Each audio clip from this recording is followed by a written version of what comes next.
Hello. Thank you for two things. Number one, I'm really excited to be here. I'm an alum of the GSM, Graduate School of Management here at UC Irvine. Been granted just a handful of years. Last night I actually took a little walk across campus, decided I'm going to go check out where my old graduate dorm was. Couldn't bloody find it. I couldn't figure out half the buildings on campus anymore. It's just crazy how much it's grown, so that's wonderful. All right, so let me touch on, I'm with Blue Shield of California. We are very aggressively on the exchanges. A lot of stuff that was just said we've lived through. I purposely pulled this slide together that shows, number one, it's go time, right, for every single insurance company, state exchange, federal exchange, providers for implementing the Affordable Care Act. Regardless of whether you like it, don't like it, the discussion we had about repeal, not repeal, it's the law. We have to execute. All of us have to deal with it. And so I listed out here some of the things that have been done, right? So there's a whole lot of, clearly the rollout was terrible on the federal basis. The rollout in California wasn't ideal. The rollout for ourselves, for our company, our phones were ringing off the hook and we had a hard time getting to, we didn't plan for the throughput of information requests and other things. We did not expect that the type of demand, if you will, for phone, internet, whatever. So none of us actually have done this well to start. But still, if you take a look at this list of everything that's been accomplished for this to get going, it is pretty incredible, actually. This is an extremely complicated law. It's an extremely complicated thing to kind of build out. We spent 2 years, essentially, literally 2 years ago from this January, renegotiating almost 60,000 documents across the state of California to build a product and a network for the exchange. So there's a whole lot of stuff and thinking that was done way in advance to make it happen. So I think it's important to not lose sight, right? It's easy to, when I turn on the news or whatever and people are like, oh my God, what an unqualified failure. Well, no, not really. And I think some of the stuff that we've heard today, my conclusion, and I'll start with the conclusion, I think the ACA is here to stay. I think in California it's going to be an absolutely unbridled success. I think a year from now, a lot of the issues that are quote unquote the big issues are going to be non-existent. They're going to be gone in terms of, the point there is folks are going to get used to getting something where there is, let's just say a freebie, right? People that get some of their coverage covered by the government, getting rid of that, it's kind of like saying to someone, gosh, we're going to change your Medicare. It just doesn't happen. So that's the conclusion to start with, in case you got to hit the freeway. All right. So real quick, this is the summary of the products we built. We put together for the exchange for small group. It was essentially a off-the-shelf HMO product. For small group, again, for shop, it was off-the-shelf PPO. A whole lot of reasons for that, but one of those is it wasn't as clear as what we needed to accomplish for the individual family product, what we call IFP. For IFP, we built a PPO product primarily in Central and Southern California, covering 28 counties, 15 regions. In the far north, we put together an EPO plan that covered 26 counties and 4 regions. I'm going to keep going. Everybody here knows the tiers, the plan tier levels. We very specifically were targeting silver. We felt if we had a disproportionate set of members in platinum and gold, the risk profile would be lousy or much worse. So we purposely didn't want to actually get that type of a disproportionate share of folks there.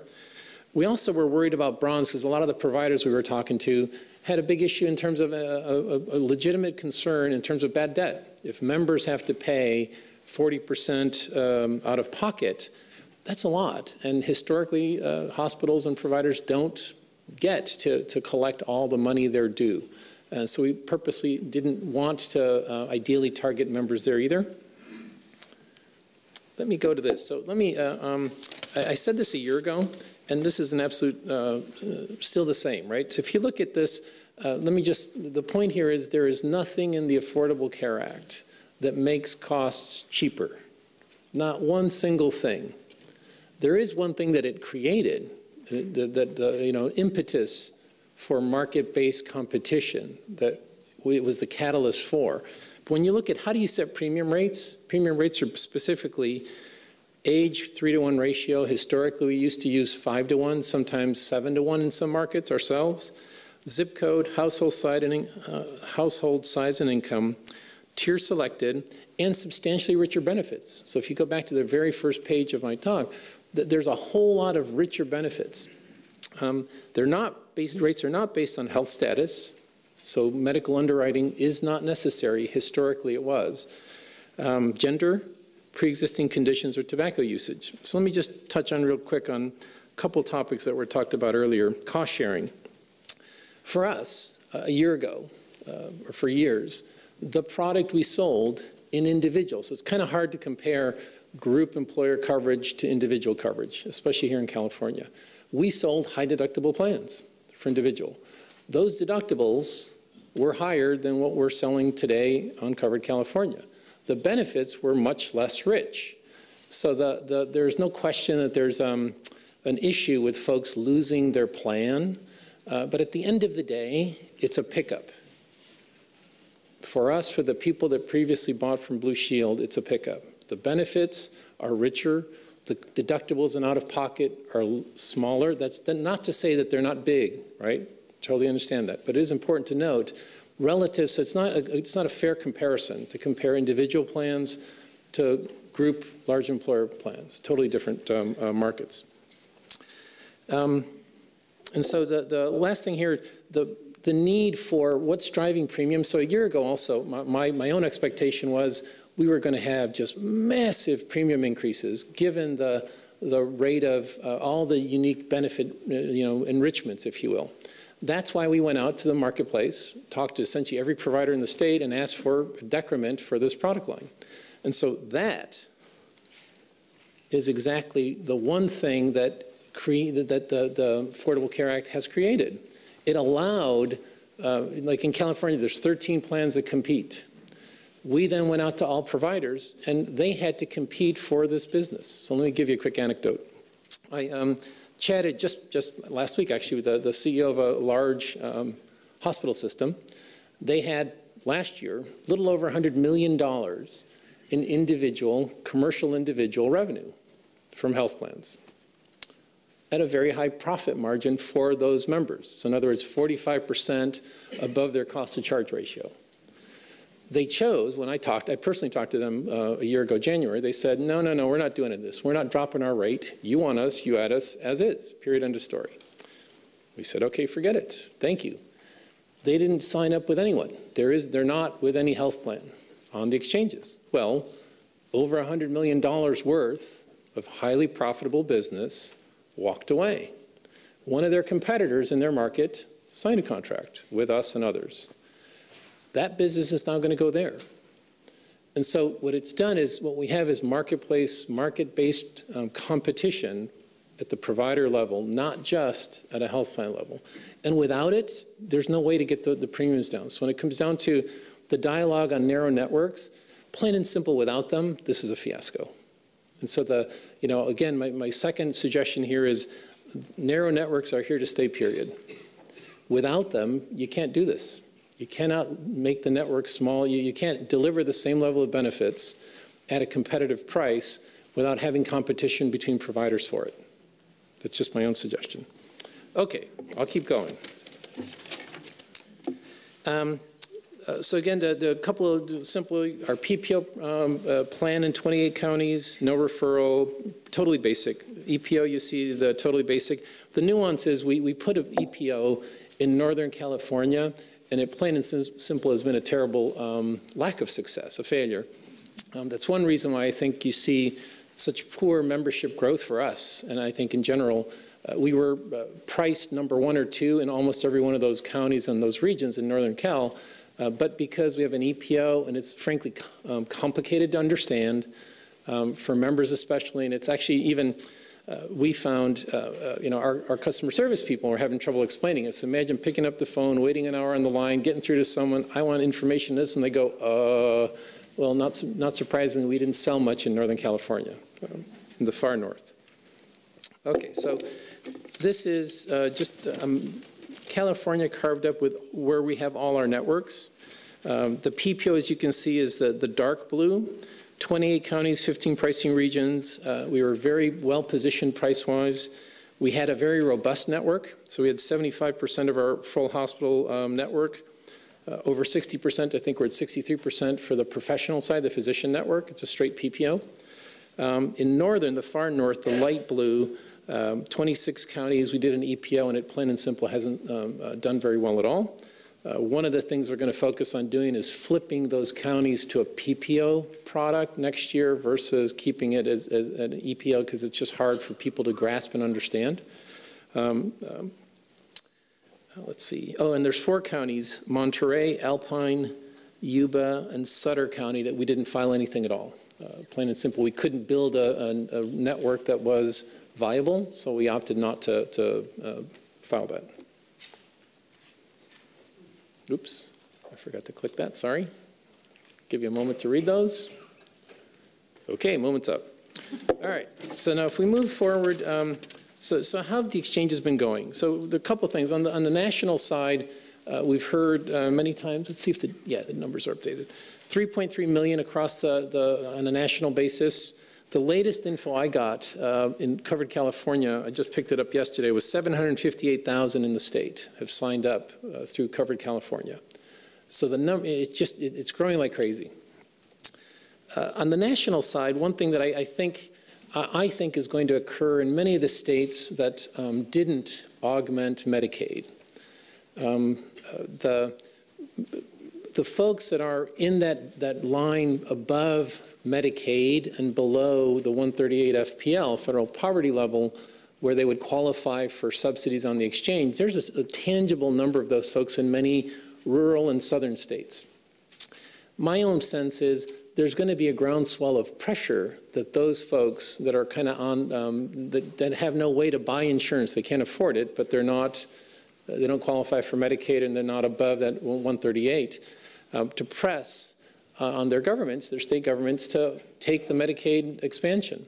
Correspondingly, in many of the places, like in rural California and other places, the biggest employer in a given small town is typically the hospital in town.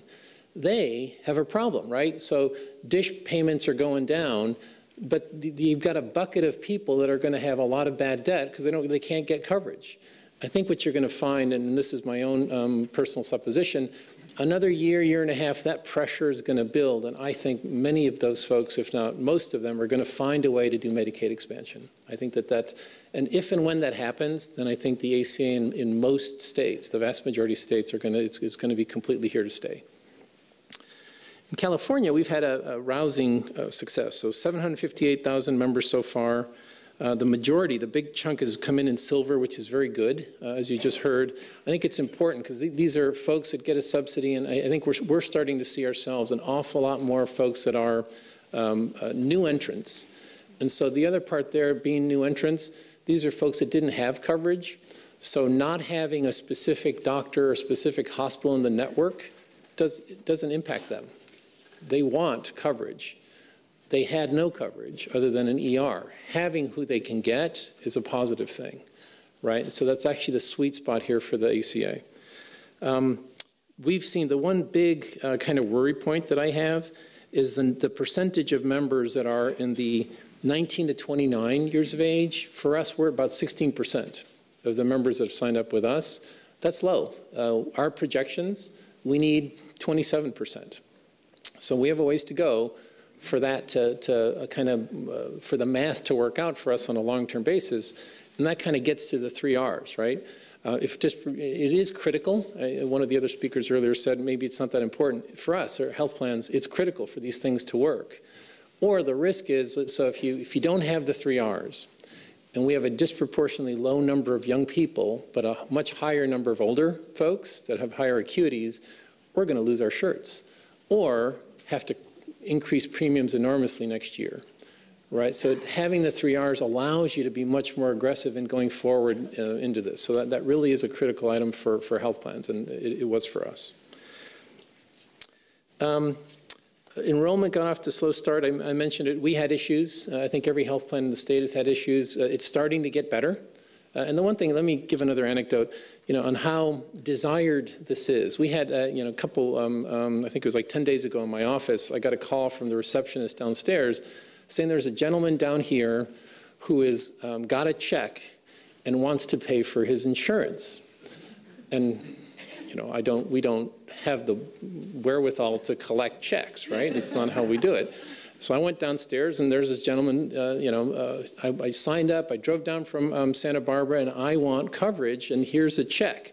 So I had to improvise a receipt, because, and then I had to promise him the next day I'd have someone drive up in a temporary ID card, because we have no facilities in LA to do that, right? So it kind of points out that folks really want this, they really need it, and they're willing to take, to wait on the phone for a long time. They're willing to drive all the way to LA from Santa Barbara to get that ID card. Right? So to me, it tells me something, and it doesn't tell me that the ACA is a failure. It clearly isn't in my mind.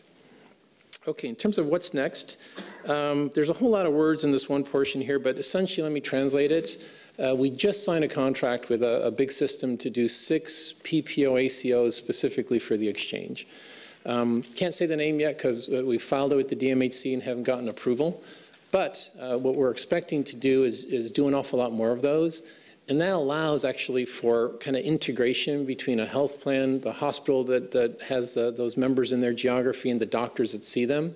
And I think that's an integration that will help lower costs, help members get better quality, better clinical care, and actually make it the whole process more sustainable. Okay, and this is the last info I got. What I wanted to share here is we have a total now of 287,000 members that have signed up with us. We're about a little over 29% market share. For us, quite honestly, that when we started a year ago, we had 14% share in the individual market.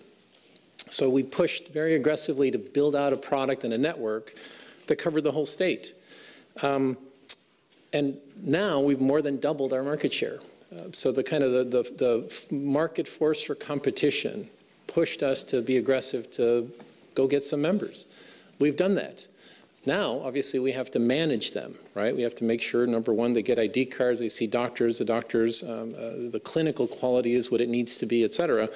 I've also listed in the lower left here some of the counties where we're doing, or the regions where we're doing really well in terms of market share. The far north, I'll just give you a quick, so the peach-colored area at the far region 1, we have 8.9% market share. So this is where we have our EPO product. Clearly, it's a dud. At best, it's a good Edsel, but it's an Edsel, right? For those of you that are that old. Region 2, 14.7, wine country, 14.7%. So again, we're going to mix it up and improve the products we have for our second year for 1/1/15. And with that, I thank you.